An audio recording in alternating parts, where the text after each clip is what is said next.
Welcome to today's episode of the Hive with Us podcast. Today we have a special guest, Anthony Gallina, who is going to come speak with us as well, and Mr. Dr. Lance Knaub. What part of the country are you calling from, Dr. Lance? I am just outside of Philadelphia in Medford, New Jersey, South Jersey. Okay. One thing that I love about the technology space and even the podcasting in general is it gives you opportunity to talk to specialists around the world. New Jersey is a long ways away. I only been to New Jersey once, so it's kind of cool having conversations and having intellectual conversations. One of the things I want to talk about early is I read your background and how you started your medical practice. Can we briefly started like how you kind of ended up here and when you started your journey as far as becoming a doctor and that whole starting your medical practice and all that stuff? Sure.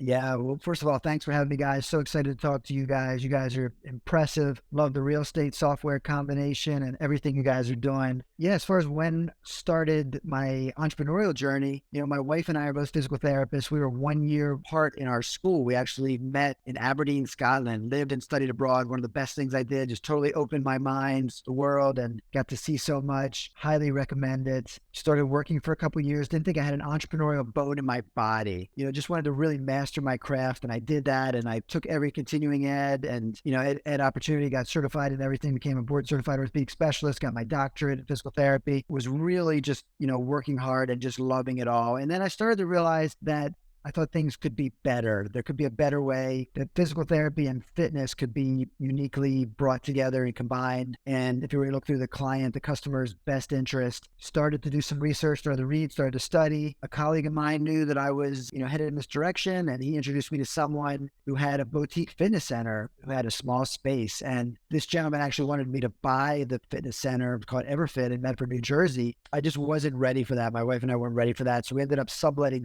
300 square feet, the size of a average American bedroom. We didn't even have any windows in this room. We didn't have any outside signage. We were so frugal. I mentioned to you, I really love profit first and, trying to get established before, stay profitable and have healthy profit. So we actually didn't have a copier. We walked next door to Murphy's grocery store and made 10-cent copies for the first couple of months. But by serving these fitness clients and over delivering for all of our clients, we started to get traction. And then we ended up buying the fitness center within about a year and a half. And, I'll give you the rest of the story just quickly. Now we can dive into anything and everything. I really studied partnerships. I wanted there to be a win-win for our best people. And those opportunities didn't exist in the physical therapy industry, very hardly at all. I created this partnership track. And really, even in addition to our physical therapists, I tried to create incentive opportunities and really have our performance-based, models so that we were recognizing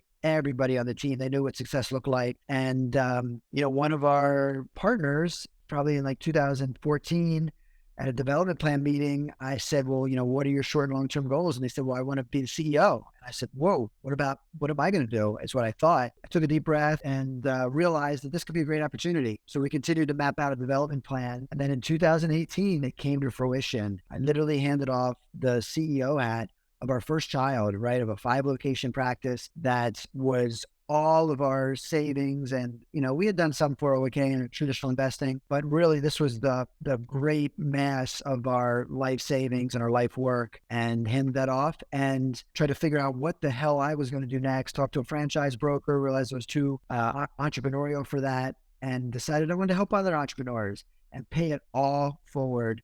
So I put it all into a book called The 4% Breakthrough, all the painful, hard-earned lessons I learned in being an operator for 13 years, gone from zero to $3.4 million company. And that's where my focus has been, just really helping other entrepreneurs stay healthy while they're scaling their businesses. Man, I love it, man. I love everything behind it in the story, starting from the beginning, profit first. It kind of, we align with all those same, I guess, I don't even know what they are, their ideas.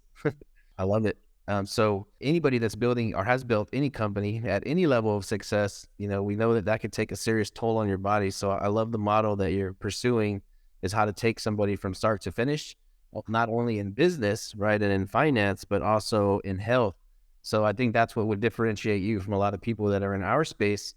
So can we kind of talk about that a little bit? Like, you have a guy like myself and Daniel, we're working really hard trying to, see what the bigger picture is.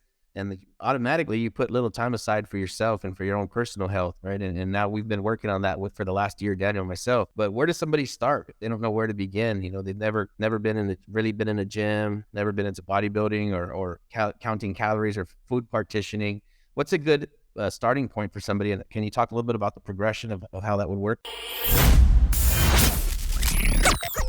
This show is sponsored by HiveMind CRM. It is more than just a CRM. It is a real estate and business mastermind that comes with an all-in-one CRM. You can have unlimited websites and users. You can call, text, RVM, and email all in one user interface. And you can set up custom automations for any type and multiple businesses. 65% of companies start using a CRM system within the first 5 years of business. Once implemented, the HiveMind will save you on marketing, give you more time, and make more money. One of our users had his first $100,000 month using our system in June. We want to see you automate and accelerate your business. Text us at 210-972-1842 for future meetings, and of course to get our $1 course on how to make more than 6 figures on one land deal. You can schedule your free demo today at hivemindcrm.io. Sure. I'm going to give you a detailed answer on that, and I'm going to give you a story for that as well, and really explain why it is my passion. In 2011, we had 3 offices, about 30 employees, and we just had our 3rd child. So we had 3 children under the age of 4. I was working 80 plus hours a week, not sleeping much, not exercising much, even though I'm a physical therapist, personal trainer, and that was our business, just generally abusing my body. And my body finally had enough and revolted. And my digestive system, my GI system it shut down, and I couldn't eat, and had either to run to the bathroom, or I was in the bathroom all the time, right? So I had to eat some, bananas, and somebody luckily recommended, just a friend, not a nutrition expert, but to try the brat diet. And that calmed my digestive system down, and I was able to at least get some nutrition. And I had to undergo an endoscopy and studies to rule out cancer, celiac, Crohn's. It was pretty bad. And I was rendered helpless, and I was wearing all the hats, right? And I was treating 12 hours a day and a 30-person, 3-office company. So to be, stopped in your tracks, it was pretty tough on me and the business. So to answer your question on how to approach that, fortunately, I figured out how to power through that. And this is the exact process that I eventually became the 4% Breakthrough, my book. So to me, it's 3 steps: personal development, personal and professional development, and then it's business fundamentals, secondly. And lastly, it's lifestyle. And in my book, every chapter is a step in the process. So the lifestyle steps are mental health, nutrition, exercise, sleep, and posture. And then I'd probably add post-book, I would add like humor and play as just things to stay healthy. So at the beginning, it's like a Jim Rohn quote, right? People rarely succeed beyond their level of development. So that's why I step on again that personal professional development. And my book process is just like slicing it from a few different ways, right? Figuring out your purpose, that existential thing, and just really asking some tough questions. And then business fundamentals, right? This is what I'm working on with my coaching consulting, and you guys probably with this, have a structure, have an organization, have some type of framework, have position description so everybody knows what the heck they are doing specifically every single day. Have your processes or systems, whatever you like to call them. Have a marketing plan, have a game plan, have a strategy. And then lastly, just, do some skills gap assessment. Know what you have on your team and what roles and gaps you don't have, so you can keep working to try to replace them. So that's exactly what I would recommend, Anthony. It's a fantastic question. Really think introspectively, decide what's important to you, start to weave in the fundamentals, and then integrate all these lifestyle things, because so often entrepreneurs make extreme sacrifices, just like I did. And if you lose your health, right, what do you have at the end of it? That's kind of sort of a high level, like how I put that exact process to serve entrepreneurs together. One thing I want to ask, and this is more of like passing on responsibilities. One thing that's, I think I'm sure was scary is you built this business for 13 years and then handed the reins to somebody else. Do you still have like, are you on the board and still have like board meetings and he kind of handles day to day? What does that look like as far as handing the CEO reins over to some,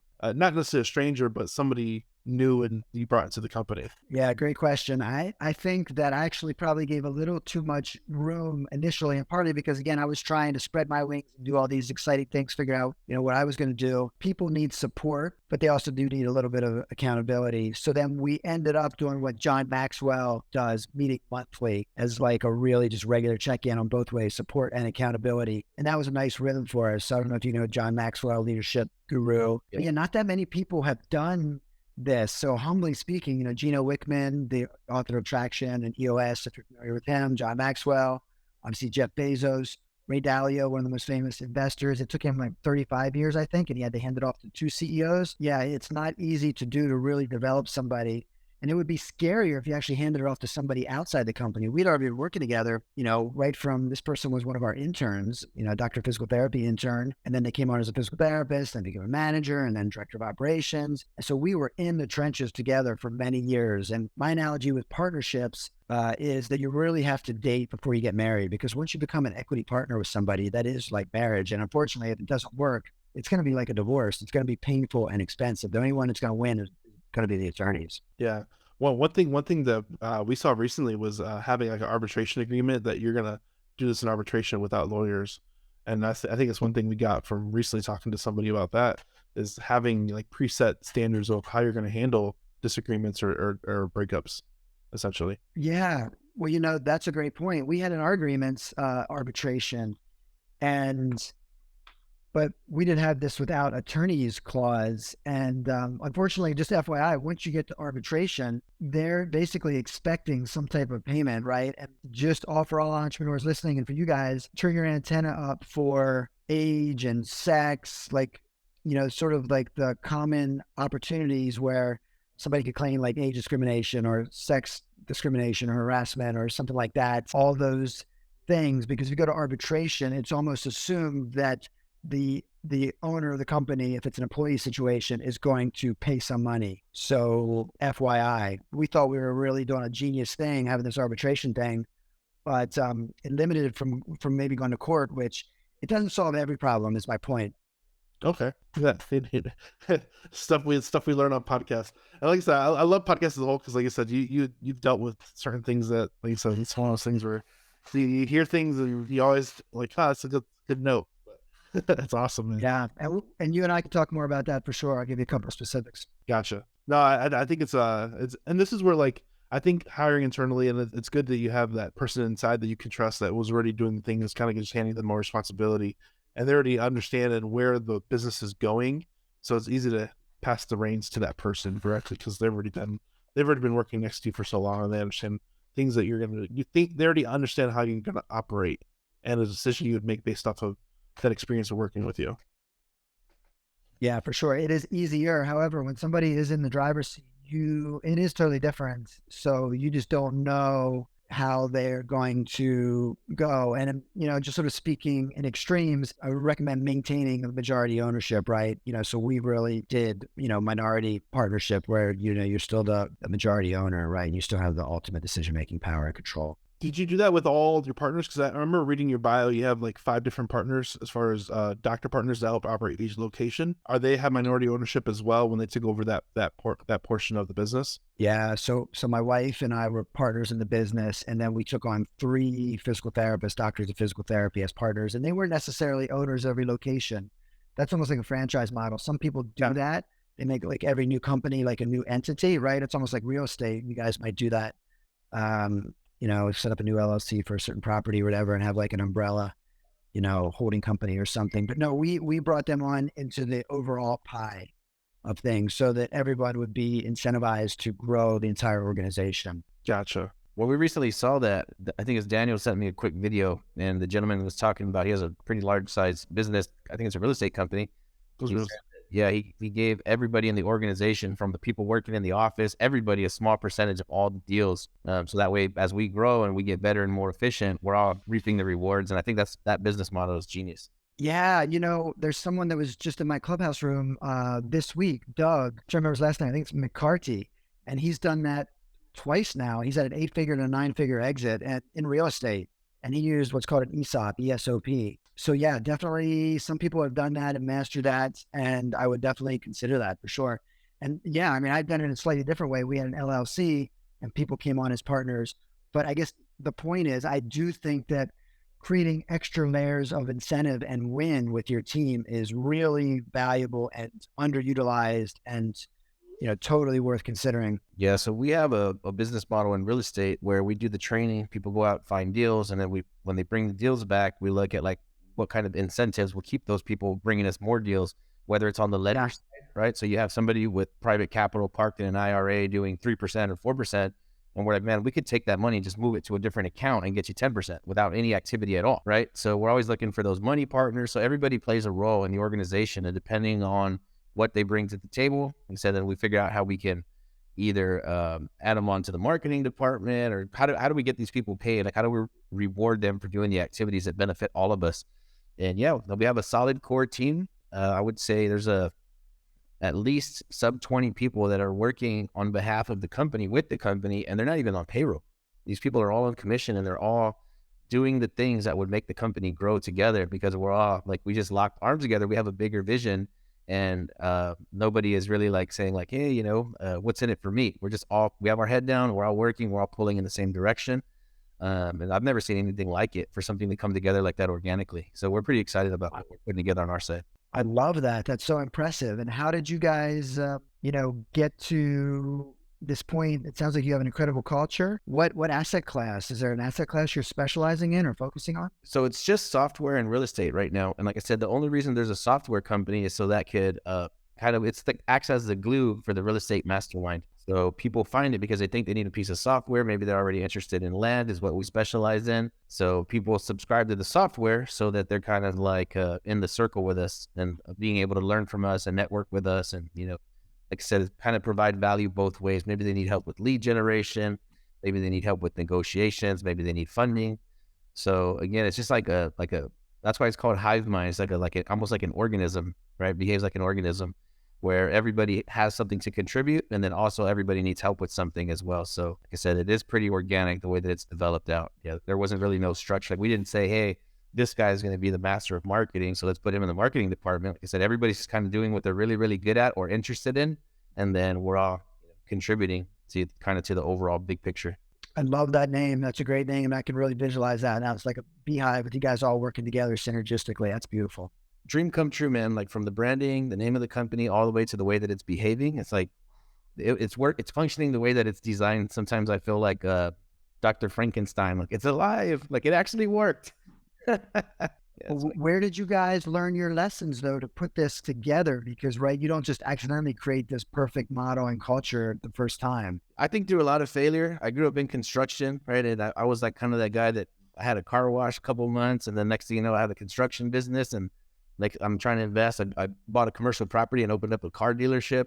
Like, I was just anything that would work. So I think just having so many L's from trying to build community culture, network with people, have salespeople in place and management, and you fell enough time so you figure out how to do it right. And I think this time, like I said, it's completely organic the way that it worked itself out, just from knowing what to avoid, and what helps people and what attracts people, and then kind of what pushes people away as well. So it's the perfect synergy between just a daily experience and then also piecing this together. And then we read a lot of the books too, like Traction and The One Thing. And so we kind of try to stay in front of like business culture to see what's happening and what's working for other people. I think it's exciting.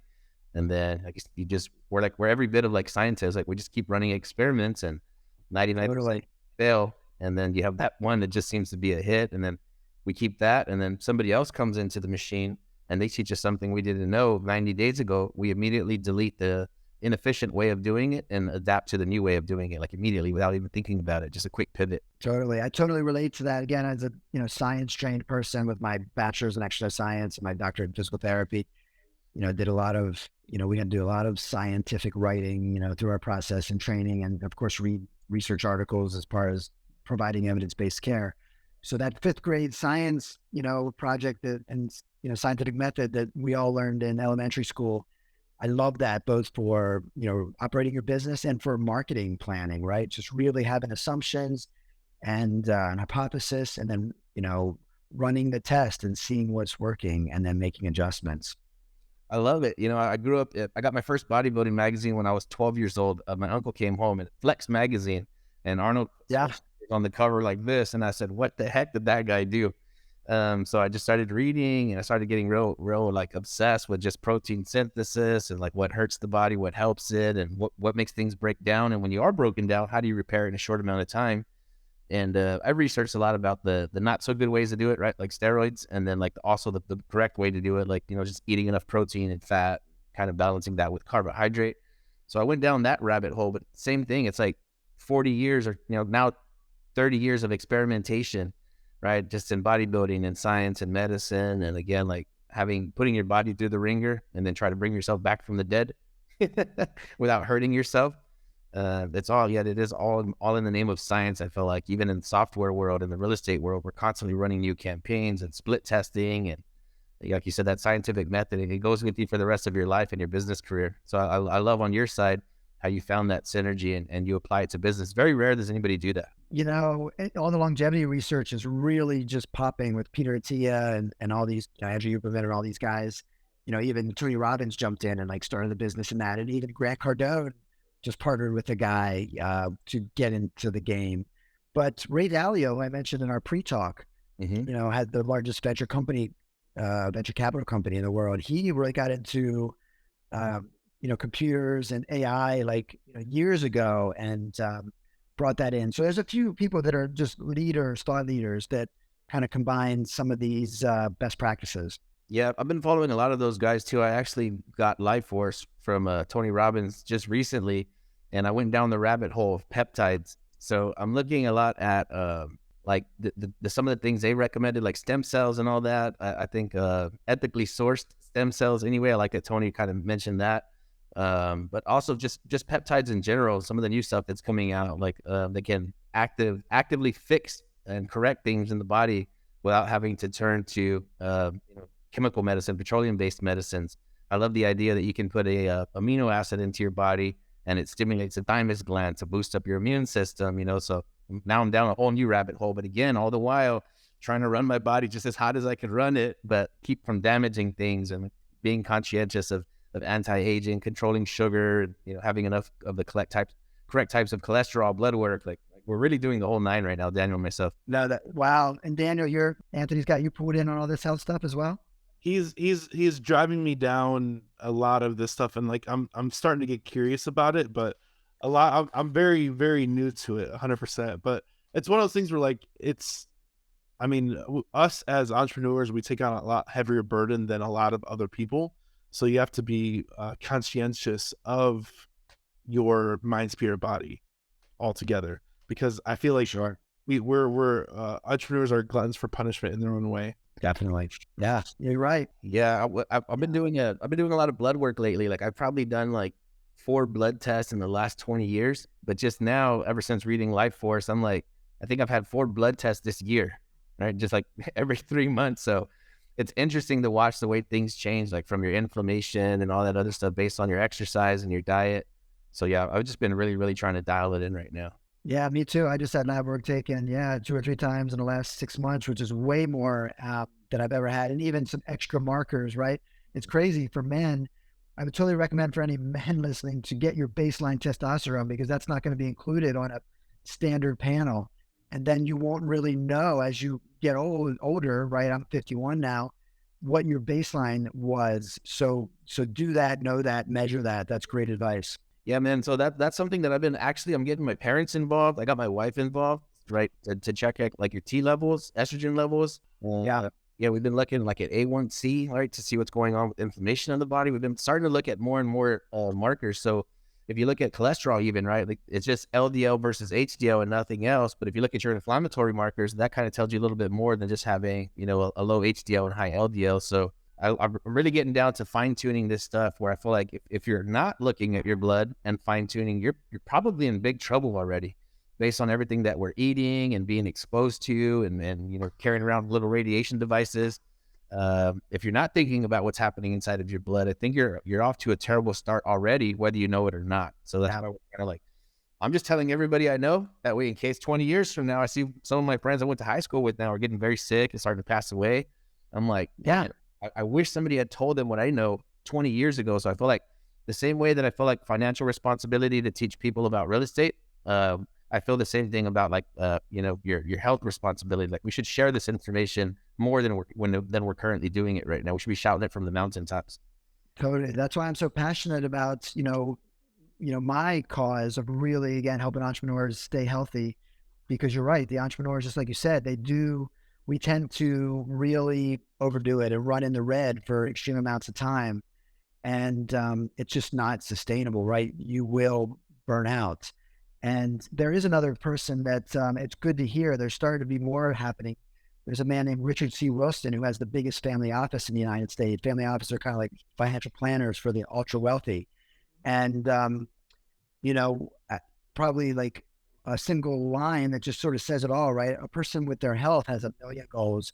A person without their health has one goal, right? And Richard Wilson at his conferences, he asked people in the room, right, who spent, the conference might have been 50,000 hours, who spent 50,000 hours this year on personal development, who spent 50,000 or more on their health this year, and nobody raises their hand, so yeah, it's a problem. Yep, I like where we're going with like Peter Attia. These guys are like what's the gentleman's name from the X project, or what is it? Where he's constantly doing now these new like tests or X Prize. They're starting to look more into like medicine and AI. So now you can start to run these models, right? Because right now it's all guesswork, right? You take a look at all of the blood work, and then you have a pretty good idea of what should happen in this person's life. But if you run an AI model against it, it could say, hey, look, you're 20 years early for X, and you can make these really, really fine adjustments based on what's going to be happening inside of your body 20 or 30 years from now. So I think medicine's heading to a really, really interesting place.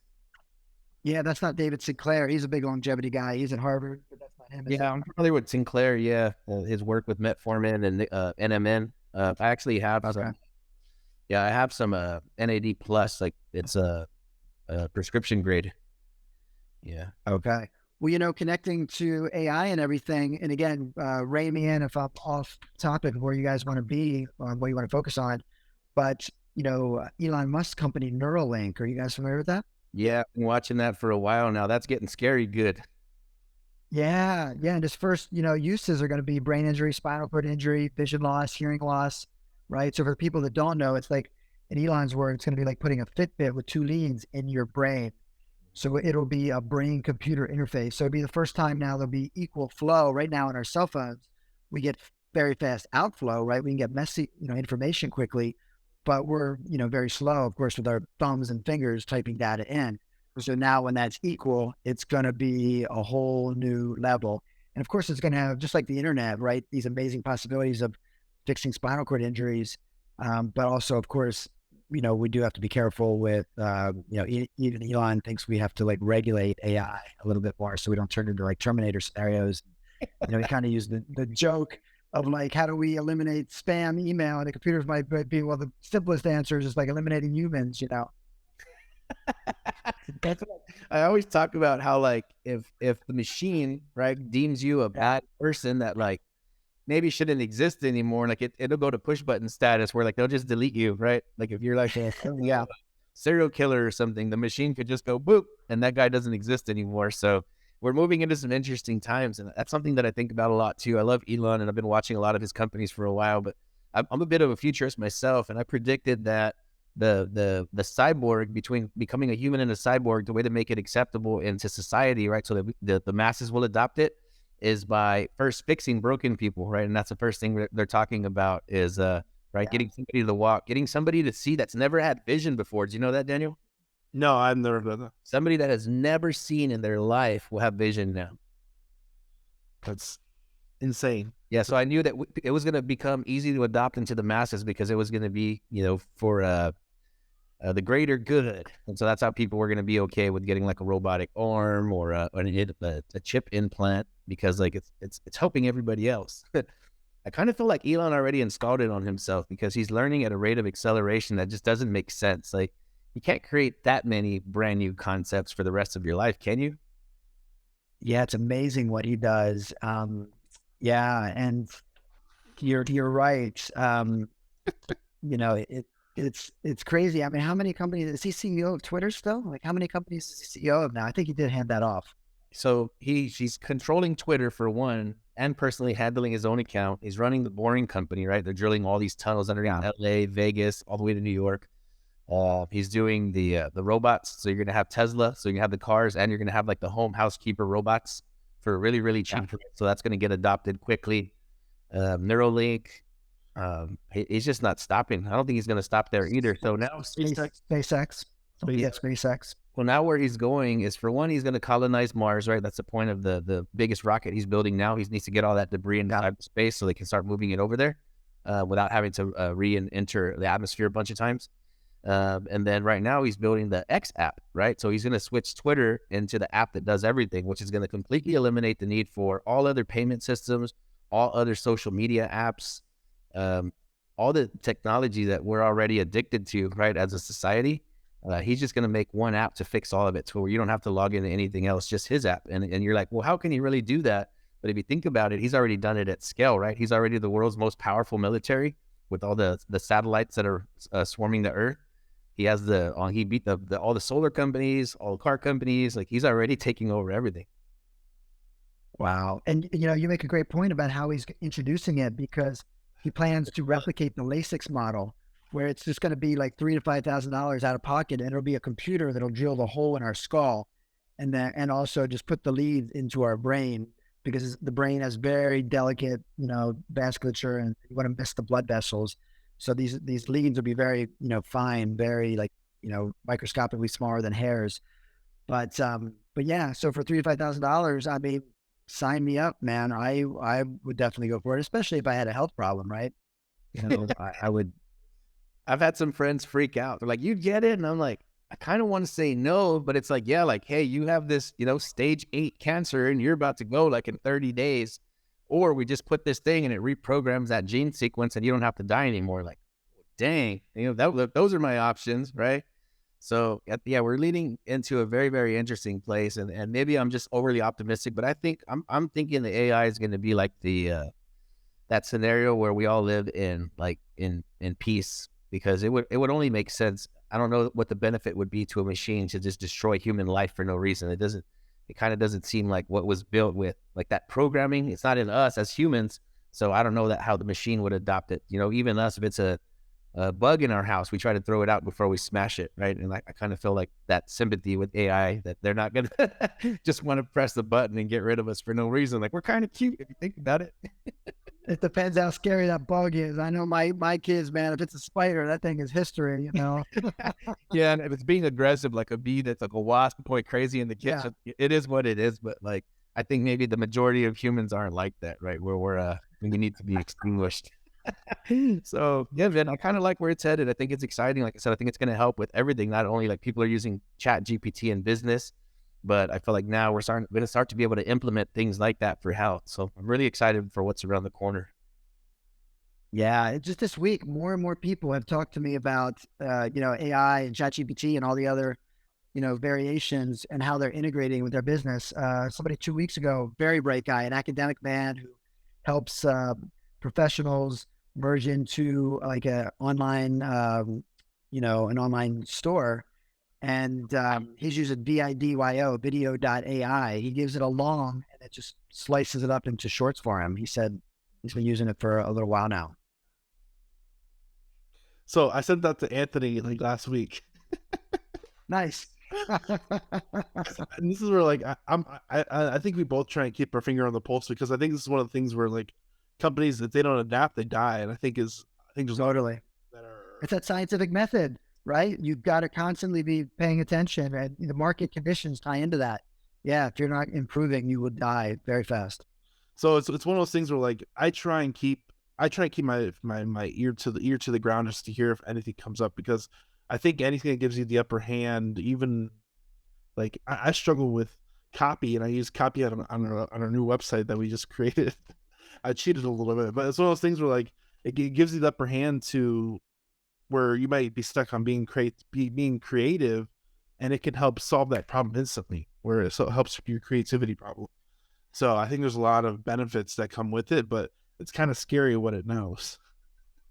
Yeah, it's amazing. I was playing with ChatGPT with my longer version of my bio, and it was amazing how it was really just improving things for me. So like one things that I've liked about AI is that I know I have very selective information. This is where something when you're a doctor, you have very information that a lot of people have. You can ask it tough questions and it knows the answer to, because I have very like specific information that I've learned through different things, and I've asked it that he knows the answer, and I'm like, I don't know how it knows this, because I've acquired this information through various and tons of resources from different people, and it's not readily out there, and there's not like there's videos and stuff about it, but ChatGPT knows about it.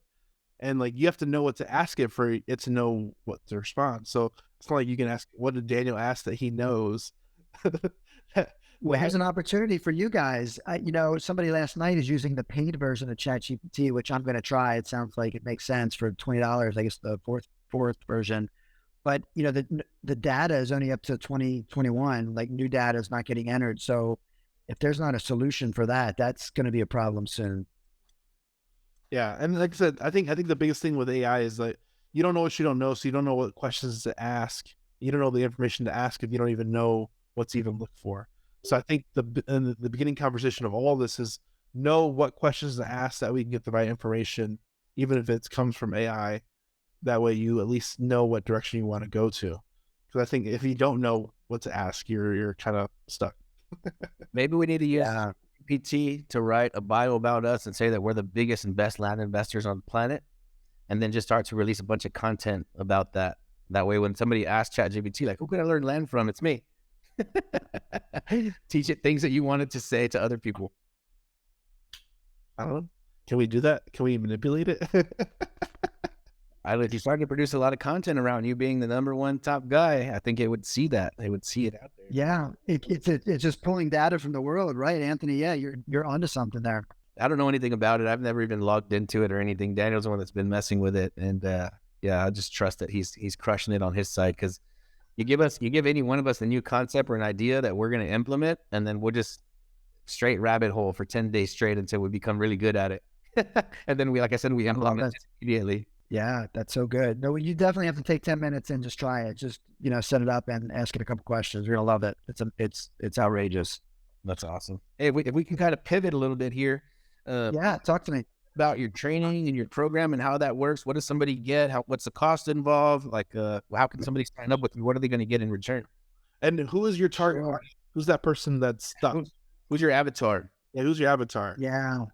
So for me right now, I'm spending my focus is on helping other entrepreneurs. So I'm treating very little to none as a physical therapist, and I'm spending all my time helping entrepreneurs stay healthy. So I love to serve entrepreneurs who are feeling overwhelmed and overstressed, and maybe some of these health problems we talked about, and might start to feel some burnouts.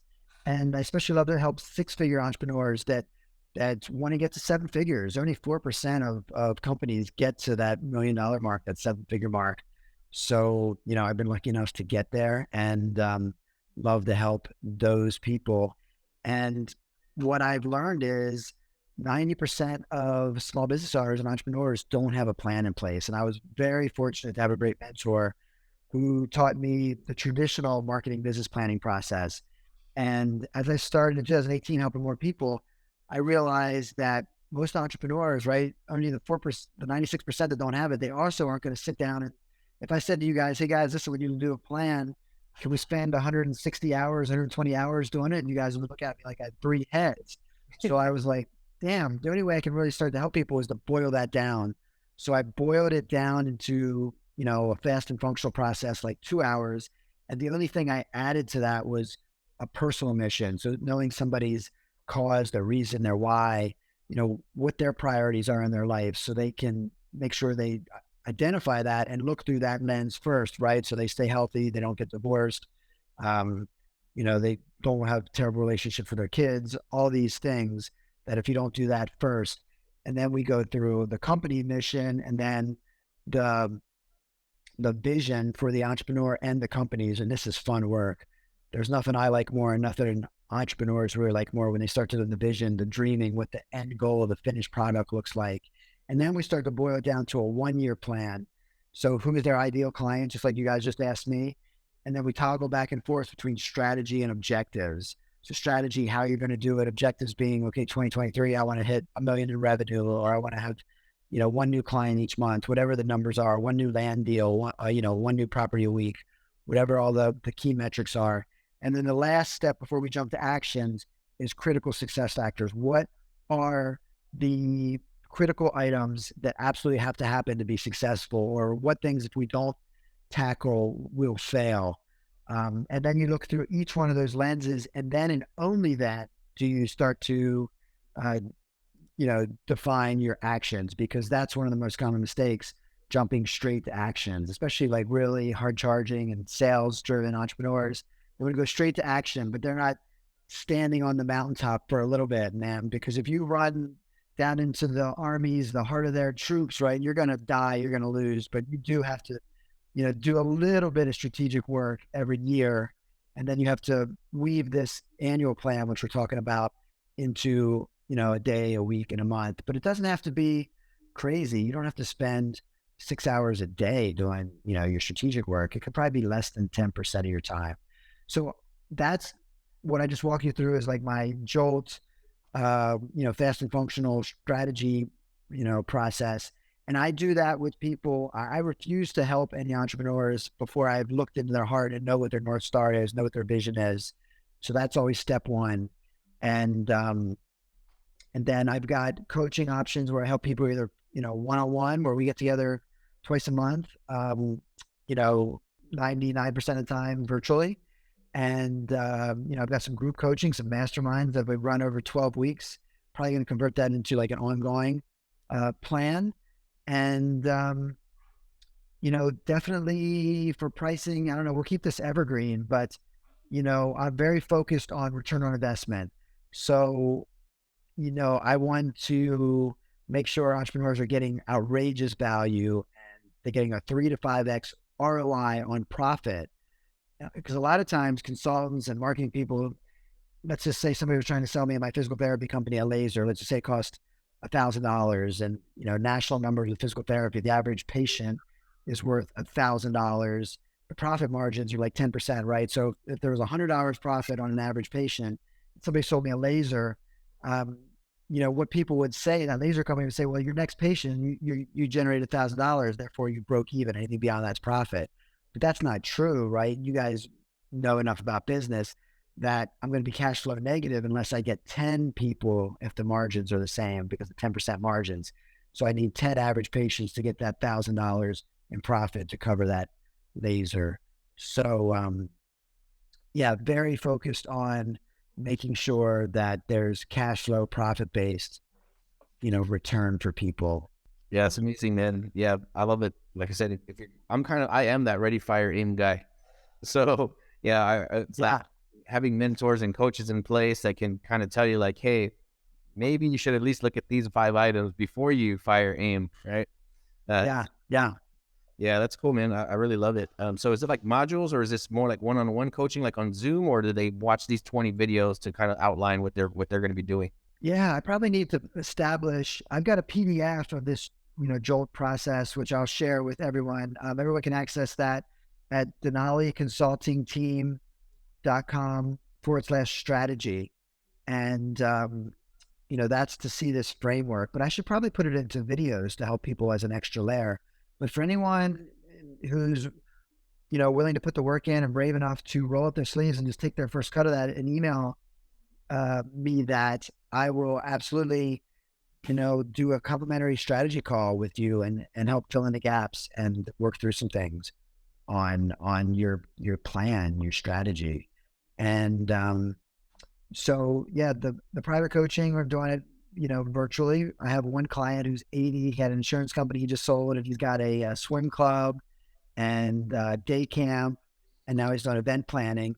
He's the only person I get together in person with, right? He has an adopted video conference, and that's fine. I met with him this morning. It was awesome. He's 15 minutes away, so it works.